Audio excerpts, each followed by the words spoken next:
Hey everyone, it's Kyla. Welcome back to my channel where I talk about the stock market and the economy amongst other things.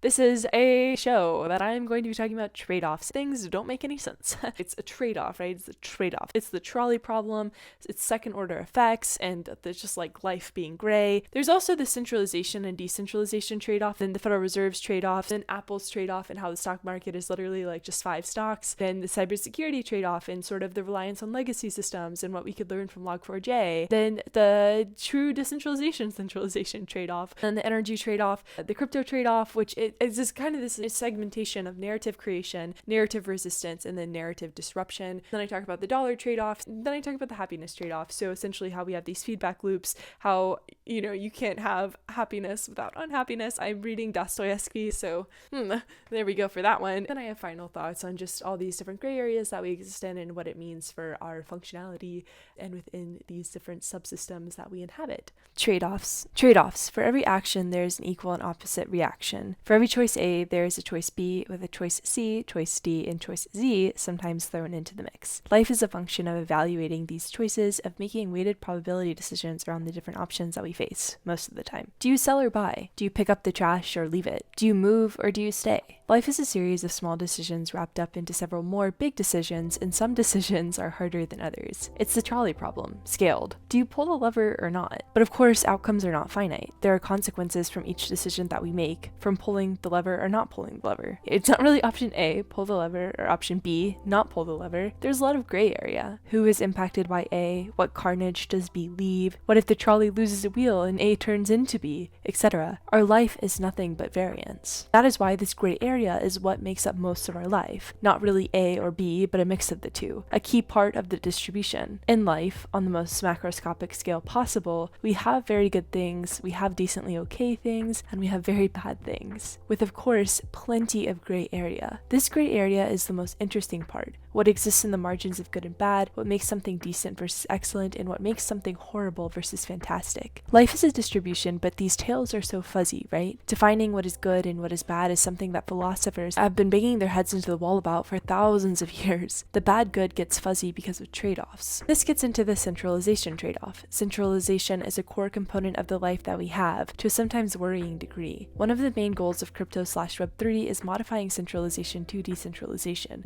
making it so everyone has access to opportunity, that key decisions aren't made in a boardroom by derivatives of the same 5 people. As Vitalik wrote in his recent excellent piece on bulldozers versus vetocracy, cryptocurrency proponents often cite Citadel interfering in GameStop trading as an example of the opaque, centralized, and bulldozery manipulation that they are fighting against. Web2 developers often complain about centralized platforms suddenly changing their APIs in ways that destroy startups built around their platforms. Vitalik goes on to describe in the piece the series of trade-offs between bulldozers and vetocracy relative to the authoritarian versus libertarian axis. Not necessarily centralization versus decentralization, but the ideas can be applied here too. The main point is that there's trade-offs. Everything is a mix, everything is a trade-off. The optionality around centralization on the path to decentralization is really what matters. Then this course gets into the question, does decentralization really matter? Is this just a solution looking for a problem? As Balaji tweeted, the point is that you now have a choice of who to trust. You can trust a centralized service like Google. You can trust a partially centralized service like a crypto exchange that lets you withdraw your assets when you want, or you can trust yourself with full root control. This is optionality, this is ownership, this is flow of information, understanding the narrative, controlling your own data, and having an element of privacy, all of which are very important, and that's what decentralization is meant to offer, choice. But centralization offers benefits too, like stability, reliability, elements of efficiency, etc. As told by Henry Mintzberg in The Structuring of Organizations, quote, "The words centralization and decentralization have been bandied about for as long as anyone has cared to write about organizations." So the breakdown ends up looking something like this: centralization and decentralization with gray in the middle. Centralization is an organization with coordination towards central goals, with decision rights reserved for the top of the hierarchy and a rigid structure of authority, whereas decentralization is collaboration towards complementing goals, decision rights accessible to everybody, and a more fluid structure. Centralization is both good and bad. There are trade-offs. Good, having core decision makers is more efficient in the current system. Bad because of the overhead, eroding the efficiency. Decentralization is both good and bad too. Good, everyone gets a vote, equality and equity. equity. Bad can be prone to factions and high costs of reconciliation. After all, everyone has different opinions. So the breakdown ends up looking roughly something like this, where you have the gray area that exists between the two, which begs the question, what is centralized decentralization and decentralized centralization? I know.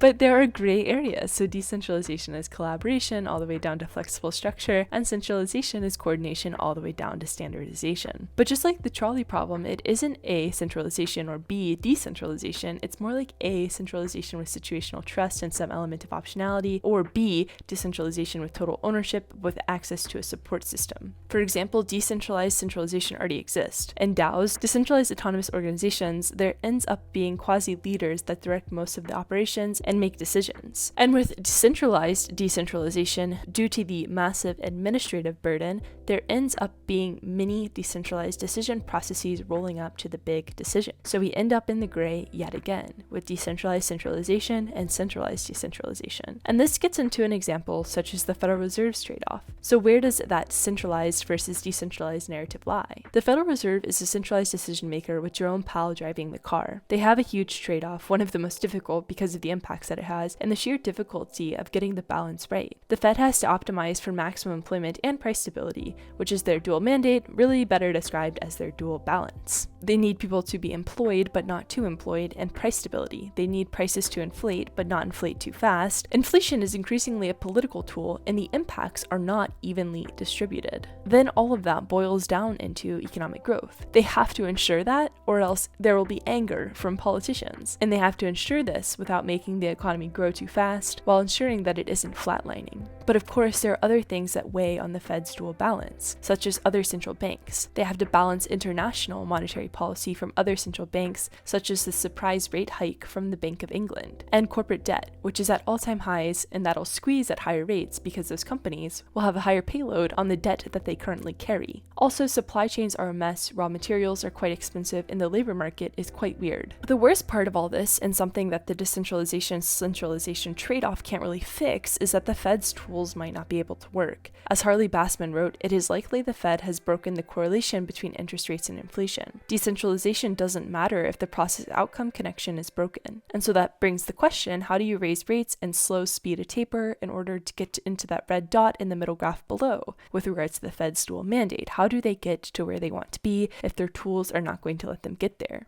It's really an art. It's trial and error. And if the tools are broken, it won't work. It doesn't matter if it's decentralized or centralized. If it's broke, it ain't fixin'. Everything is a tightrope. The Fed might have to modify to reevaluate their trade-offs, to choose inflation over employment, or to choose debt levels over reigning in home prices. And we will see them walking this tightrope over the next several months over their path to tightening, aka probably choosing inflation over the labor market at this point. And with that being said, politics, which inflation increasingly has become, is really just a massive gray area. From a centralization risk standpoint, the fact that we have one guy, Manchin, who can nuke an incredibly important deal is quite bad. Everything sort of reverts back to self-interest. That's what we do as humans. Reverts back to money, which is why the stock market is not the economy, but it also most definitely is. This is the Apple trade-off. Apple is a core part of the S&P 500 and has been carrying tech on its back. And it's really like 6 companies that are carrying the market: Apple, Google, Microsoft, Tesla, and Amazon. The rest of the market is just sort of dragging along. This graph from Goldman does an interesting job at detailing that. About 35% of the S&P 500's return is coming from these 5 main stocks. They are the foundation propping up the 500 others. That creates kind of a funny environment when these 5 big boys take a tumble, impacting the performance of the S&P 500 with the rest of the market staying up. As shown in this graph, after Thursday's post-FOMC sell-off, despite 8 of the 11 sectors being up, the S&P 500 was down on the day. And then that question becomes, what is a stock market? Is it really only 6 stocks driving the performance of the index and thus the drag of the index? What is the centralization risk of that? Is it the S&P 500 or is it really the S&P 5?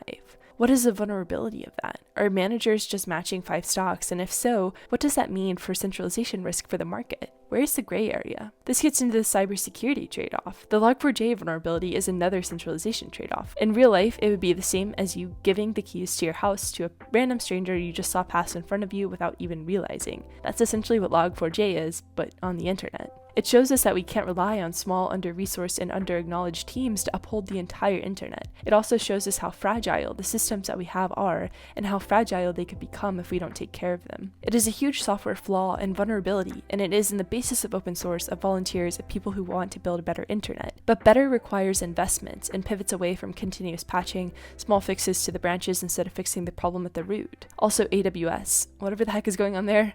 Centralization risk of the cloud is real. But this circles back to the gray area of the decentralization and decentralization table. Here, the trade-offs aren't really representation, it's risk, and this applies to the stock market conversation too. It's a balance between monopoly and distribution, between control and self-ownership to accessibility and serviceability. Decentralization, distribution, all the apples are in separate baskets. Control and self-ownership, you can pick the apples whenever you want and put them into the basket anyway that you want. Centralization, monopoly, all the apples are in one basket, and one bad apple can ruin the whole batch. Accessibility and serviceability, the centralized party takes care of pretty much everything and is usually easy to use. Once again, trade-offs. One party controls it all but makes it easy to use, or total control and self-ownership, but no one to call when things go wrong. Part of the problem is that people are based into their comfort, so we expect to have someone to call when something goes wrong. 90% of customers expect brands and businesses to offer a self-service online portal. That's not happening in Web3. This was very apparent with the Adidas foray into NFTs. You can't call anyone for support, especially not Ethereum with an I, because there really isn't anyone to call. And that's a huge narrative shift for us. As Mondo said on AWS, their prices are lower, their service is superior, and generally they guarantee an extremely high level of reliability. But since they provide services to a majority of websites in the cloud services space, when they encounter an error or problem, it feels like the entire internet has gone down. Once again, the gray area, having someone to call or owning your information, a trade-off between the two. And eventually there'll be some sort of reconciliation, but this is how it is for right now. And this gets into the energy trade-off. This really gets into the trade-off and balance of low prices and reliability, with the massive trade-off of the future of our planet. The main thesis here is incremental, thoughtful progress is better than no progress at all. New York City just instated a mandate that would require new homes to have all electric heating and cooking, which is good. It is good that we are making progress in this direction, but the influence of legacy systems in the energy world are undeniable, and they sure are hard to pivot away from. And of course, electricity still uses natural gas. And there are many reasons why it's important to shift to electricity, and good for New York City to make this decision, including removing fumes from homes, moving towards electricity that will soon be produced with clean energy rather than natural gas, and the efficiency of heat pumps. I know this, but with Diablo Canyon shutting down and Sweden having to revert to oil-fired generating capacity because of the energy crisis in Europe, I worry about the gray area here. The Energy Secretary of the US just told oil rigs to ramp up production because, of course, we're still overly reliant on oil. This results in the green energy policy and investment feedback loop. Green energy is not yet ready to support systems. That leads to power outages. We revert back to dirty energy. It's time lost and climate cost, and we try to transition again. It's a huge trade-off. We make the transition, which is good, but it's not ready for us due to underinvestment, which is bad. Power outages happen bad. We end up having to revert bad, and we lose even more time and expense on the earth. As Europe is showing, it's very expensive to do this. Then the question becomes, what is the cost of incremental progress? What does it actually look like to move forward? What should the cost be from transition? How should we calculate the trade-offs from relying on legacy systems which have their own fatal flaws to switching to these newer systems? Ideally, and please note I say ideally, it would look something like this. Green energy systems are able to support us, power is stable and clean, dirty energy dissipates, we make progress towards saving the earth, and we invest heavily in green energy with nuclear too. And there's also the locus of control problem. Who owns what and why? Russia currently has a bit of a chokehold on Europe and are squeezing them out. Once again, that pesky centralization-decentralization problem comes up. In an attempt to green themselves, Europe had to begin to rely on Russia for natural resources, which isn't a super great partner just based on current politics, and Russia can squeeze. So yes, it's a trade-off. This gets into crypto. Crypto is a great example of a transition from legacy to new systems. For anything to be made, it has to have some element of narrative to get adoption. For crypto, the path has looked something like this: narrative creation, narrative resistance, and narrative disruption. I want to caveat this entire section with the following. People's intentions are often gray, but we think that people are going to say the most extreme of what they mean, so this results in narrative disruption. This gets into narrative creation. I love crypto. I am fascinated by what it is capable of, and there are so many builders in the space who are doing amazing things. But grift economy is alive and well in both crypto markets and regular markets, of course, and there's a level of frustration that comes from watching it unfold. There's a calibration that comes with new markets, and grifting is a core part of that. Markets must grift in order to find out what grifting isn't. As my friend Jack wrote in his piece, The Golden Age of Grift, we are in the middle of a $1 trillion game of musical chairs, except some people think that their chair can't disappear, other people sit in a chair before the music actually stops, and a few players just pick up a chair and leave the room altogether. The only losers are the people who are actually following the rules. This is an important point. The losers are the people following the rules. The old adage, rules are meant to be broken, is strong across all aspects of life. Rules, in most instances, please go the speed limit, are a gray space to play in. Those that test the gray the most, especially in new markets, will benefit the most. And it ends up being that distribution, who's the smartest, who's the dumbest, and the smartest know and the dumbest know, grift is game. It's only the midwit. The rules must be followed at all times, and not following the rules should result in automatic losses. That's just not how things are played. It's really just an unfortunate aspect of life, because we have human-based systems, so they're going to be vulnerable to human-based exploits. Humans like to play games, Darwinian winnings of survival, and survival is a function of tribal games, such as insider trading and psyops. Just like in all new markets, there's a lot of rug pulling, a lot of money grabs, a lot of behind-the-scenes info gathering in crypto. And because of extreme interpretation of the information problem, all we often see, or perhaps pay attention to, is a rug pull project that makes a large portion of those that play the game end up as exit liquidity. CE Joe of Dongs tweeted at me, which is perfect. There's always folks who will find exploits and game the system. Mitigating the negative impact they have on the broader ecosystem is really the only thing that you can hope to do with any kind of governance system on-chain or in real life. You just have to mitigate. If we have to zoom out all the way, it's not a good or bad thing. It's just a gray area. It's just a thing. It's a calibrating system, and traditional finance is just as bad, if not worse. And truthfully, crypto/Web3 is building some incredible things for the world. But the gray. So you have these people who also sit on the distribution, knowing that the system is calibrating. With all that being said, it's exciting, right? Building the future, rethinking structures, it's amazing. Being a part of it is even better, which is why it's important to create accessible on-ramps to crypto/Web3 for everybody. But this gets into narrative resistance. There's massive resistance to crypto because it doesn't feel like this world is built for everybody. Open source for who? Collaborative to who? Decentralized by who? And things have to have a narrative that makes sense for everybody. It's a tall order, I know, and totally unfair to ask. But alas, for this we have to return back to the decentralization framework. Is ownership the most valuable thing that Web3/crypto can even offer? Probably not, considering the true things that society needs, access and opportunity. Crypto/Web3 will become as important as Web2, I believe that, at the beginning of the internet. But the storytelling might need to evolve so people aren't isolated from the growth. And this leads to narrative disruption, because you have narrative violators that have a massive sway over public opinion, like Elon Musk. For something that is trying to continually define itself in the public eye, crypto/Web3, having actors like Elon can derail everything, especially when he says that Dogecoin is better to buy things than with Bitcoin. It doesn't quite fit into the narrative that crypto is trying to offer the world. He has continually spoken out against elements of the Web3 model, even calling it BS. Elon is the pinnacle of tech in the eyes of many, and to have him outspoken against the next wave of tech isn't a great narrative advancement tool. However, the narrative comes in different packages. Boiled down, crypto is a reimagining of how the world works. It's taking things from Web 2, taking things from the finance world, and tying them together into a package. And everyone wants the world to get better.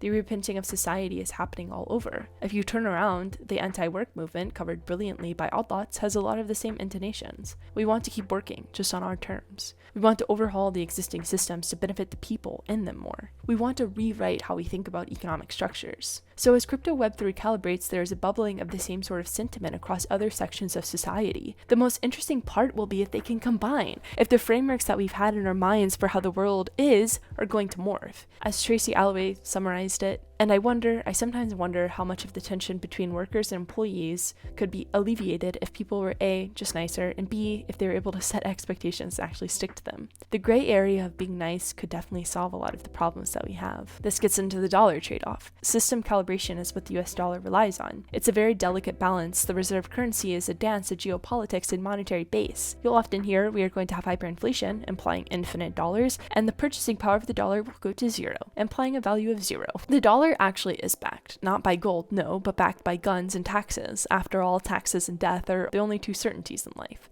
The dollar as reserve currency is more than just the dollar being the dollar. It's transactional, it's a monetary base, it's symbolic, it's political stability. When people talk about the dollar being imprinted into oblivion, it's important to note that the dollar is symbolic as well as transactional. It's how we buy things, but it's also how we maintain trade deals and conduct international negotiations. The dollar is currency and money, and funnily enough, it's also a tool, if you will. Can it be replaced? Maybe, but the militaries are sort of the end state of all civilizations, which does create a funky valuation model for the US dollar, considering the power of the military. And this gets into the happiness trade-off. I don't really have a great segue here, but one of the funny things about humans is that we live within feedback loops, both positive and negative. Our entire lives are dictated by external influences, as annoying as that might be to admit. This is, of course, the functionality of environment. You have to respond and react to stimuli. Of course, the nature of the response is the most interesting part. We might not be able to choose if we respond, but we are able to choose how we respond to a certain extent. When we respond, we are creating an action. Things gain value in relation to their opposites, every force has an opposite and equal reaction, etc. Our responses are calibrated based off nature and nurture, our current environment, and the experiences that shaped us. Dostoevsky was a man that existed across all edges of the good-bad distribution. To Dostoevsky, the suffering was not meant to be avoided. It colored the edges of our lives, made our experiences that more robust. Because what is the beauty of happiness if not tinged by unhappiness? Could you even have happiness without the absence of unhappiness? I think that's literally one of the hardest parts about being a human, is the grayness. The fact that we don't exist in a vacuum, that our emotions are unregulated entities in our bloodstream, chasing thoughts and wreaking havoc. We also have an instantaneous culture, something I've written on before. We have no desire to delay even a blip of happiness, although that happiness might not be the best for us, that the happiness eats away into future unhappiness. But in the game of trade-offs, it's all about the short term, and buy now, pay later, as shown by the BNPL offering on this Papa John's pizza. And this gets into some final thoughts. This was a stream of consciousness, and I apologize. But I think my biggest takeaway over the past few weeks is that nothing makes sense, and that's okay. And yes, you should subscribe to me for these incredible takes on nothingness. And it's a terrible conclusion to this very long piece, but everything is relative. Sense making is simply unpacking what doesn't make sense with the puzzle pieces of things that do make sense, but the puzzle is never really finished. There's a story from Alan Watts that talks about a thought exercise in condensing life. In this dream world, you can choose everything that happens. You can design the most perfect, beautiful life. Soon you would add variance to the dream, things that would surprise us, even adding in bad things. We wouldn't want to know it was a dream at all. It actually reverts back to the life that we have, a dream state of variance and understanding that it's not perfect, because perfection would be imperfection. The gray areas are where we spend most of our time, as Dostoevsky wrote in The Idiot. It's life that matters, nothing but life, the process of discovering the everlasting and perpetual process, not the discovery itself at all. And because it's subjective, because of the variance that we inject, because of our own humanness, the systems are just a series of trade-offs, a gray for less gray one day, a gray for more gray the other, trade-offs. So I hope you enjoyed that little bit of a different format. Just wanted to try it. If you like this piece, you can go ahead and read it on Substack. So I'm on Twitter, I'm on Instagram, I'm on all these different platforms. If you want to find me, I am there. And yeah, I hope you enjoyed this. I hope that you are doing okay and staying safe out there, and I will talk to you all soon. Bye.